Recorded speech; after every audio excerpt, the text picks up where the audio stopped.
This is part 7 of our Link to the Past 100% walkthrough. And this part we get in the 3rd bottle, 300 rupees, the magic mirror, and 2 heart pieces. And then we'll end by entering the 3rd dungeon in the game, Tower of Hera. This is kind of an exciting part because we're finally going to get to go like see and explore Death Mountain. Yes. And I think that's just like in every game that it's in. I think it's a cool area to get to go explore, especially here in Link to the Past where it was kind of separated off at the beginning of the game. In the last part, you're talking about like the flippers. We really don't use them much. Yeah. We just literally swam from one area all the way up to this bridge right here. And I've always loved this 3rd bottle right here and like how we did just going under the bridge. Like you got this guy camping right here, just kind of chilling out. Yep. Has like no care in the world. Our kind of guy. He's our kind of dude. You could say just a really cool area under the bridge. Plus, just he's got his campfire, he's got his tent and everything. Man, he's living the dream right now. He is living the dream. Now, I don't really understand how he says, you know, like Link. It seems like you're in some trouble right now. If you're just down there napping all day, how does he know we're in trouble? Here's all the commotion above him right there. Maybe those guards were right there above him. Now, one thing I didn't like is like you saw those dog heads right there, which that's kind of weird, I guess. Like why you have a bunch of dogs like heads right there that aren't moving. Yeah, they're just staying still. But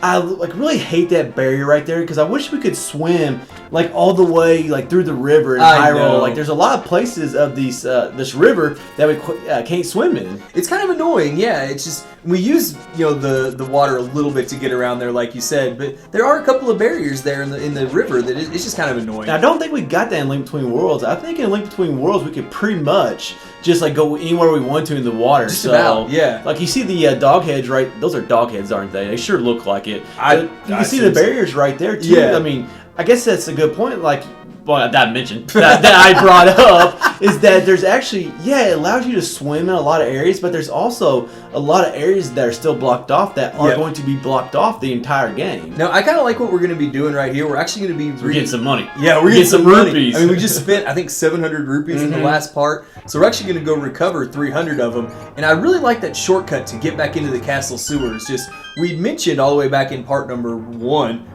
That we had to come back here to get these items or these rupees, so it's kind of cool. We really didn't mention this part. We did mention it when we were actually in that room. Now, this is a rupee right here that I never got. I don't think until this recording. Because there's no reason to come back. I just never thought about going back to Hyrule Castle or, like you said, this room in this area. So, like I said, but I also like for just a little while we also get that Hyrule Castle music back. I mean, it's not very long, but just kind of cool going back to where the game really first started. Yeah. Now, I'm not a big fan of having to backtrack back through the sewers to get back out of here. At least we had the shortcut to get in, which was nice. Yeah, and at least we didn't have to go through the pitch black area. There's not that much like to get back to where we were. Exactly. These rats, I hate these stupid They're rats. so man. annoying. They move in so many weird directions and fast. They're not that hard, but they get me every single time. They do. It's just they're annoying. But I do also kind of like coming back to this area because we get to go back to the sanctuary and get that music and get that visual and see Zelda and the old man that's protecting. Now, how do they know we were coming right there? Maybe they heard you getting hit by those rats. Yeah.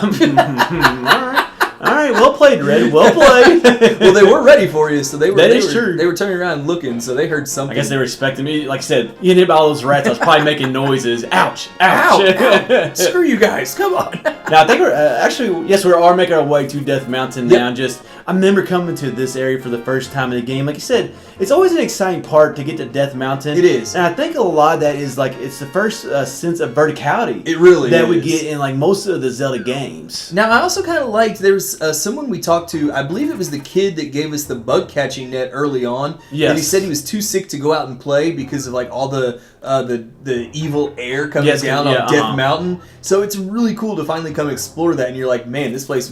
Well, it's called Death Mountain, so of course it's going to be evil. It's not a tourist attraction. No, for a reason because of the name. And yet we found a tourist. That is true. Now here's my problem with the old man right here. Okay, he tells us they lost a lamp. Okay, so when you lose a lamp, do you just stand there? I guess. Like, if I lose a lamp, I'm feeling my way around, even in darkness. Like, I'm trying to get out of that place. I'm not just going to stand there and do nothing. Especially, he's in the first room of this cave that we come into, I believe. Or first or second room. Yeah, he didn't even have that far to go. Yeah. Now, there are some pitfalls, some bottomless holes. There are. That we have there, so I guess... Tread lightly. No, that's a good point. Like, you know, if you touch on the wall, and then just all of a sudden, it's all over. So, maybe it makes a little bit of sense, but I guess that's why you kind of... filter feet at the same time while that's you're walking too much along. to feel around for.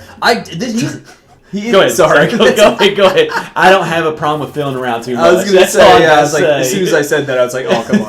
Now, the guy himself actually has a little bit of an interesting story, not just getting lost here, but he talks about having a granddaughter who is one of the maidens that got kidnapped by Aghanim, which means, she's one of the descendants. So that means if it's his granddaughter, that he's got to be a descendant of the sages as well. I mean, it's just part of the family. Well, it depends on, I guess, maybe which side you come from. Possibly. I mean, maybe like his wife or something. Yeah, his wife was actually a descendant, so you really don't know, but I think it makes this character very interesting. We really don't get that backstory. We don't get a lot of backstory on the character in this game, but it's kind of always it's interesting thinking about. It is. Okay, is this guy important, or was his wife important, or who in that family was important to make the granddaughter a descendant? Plus, how did he come into possession of the magic mirror that we use? That is very true right there. Which becomes a very useful item as soon as we start exploring the other half of the game. But it's like, how'd this old man get that? I don't know. That's a very good point. Like, this game was still pretty early. I mean, it's an SNES game. Yeah. So they couldn't put like a lot of text or anything like that. I mean, this game was like 1 megabyte in size. Yeah. So they couldn't put too much.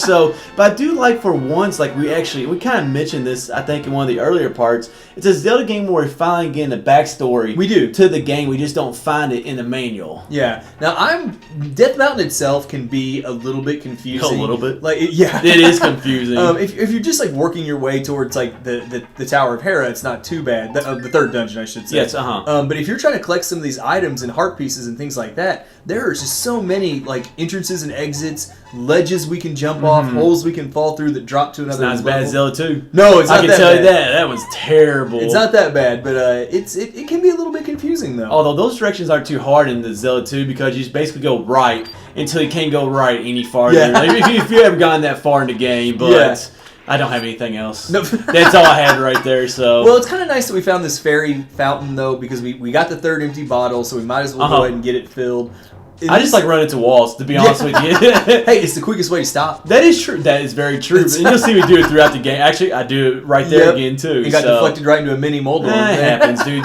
I could try to dodge those things, and they would still hit me somehow. That's like these stupid rocks or these boulders falling down. I get hit almost every daggone Dude, that's because they bounce like a football. They do. Like, those things really are round. They should not bounce around like that. Like, make those more of a football shape. Yeah. And then it might make a little bit of sense. Now, here's another question I have. What are those, like, glistening things right there? Oh, who knows? On Death Mountain. I always kind of found that, like, a little strange. Like, what are these things right here? I'm pretty sure I've tried digging them all up before with the shovel, and it's nothing. That's actually a good point. I never thought about doing that, but I love this part right here. Yes. We go to a dark world. We get a little glimpse of what we'll be at later on in the game. Just always really like this part, the music and everything. Oh, and it's just a nice tease. It's like, hey, here's this dark world that used to be the sacred realm, though, and everything. And the first time we played this game, we really didn't realize, or I didn't anyway, how much time we'd really be spending in that area later in the game. Now, like, it makes him move. That's the next item in the next dungeon. Anyways, this wraps up part 7 of our Link to the Past 100% walkthrough.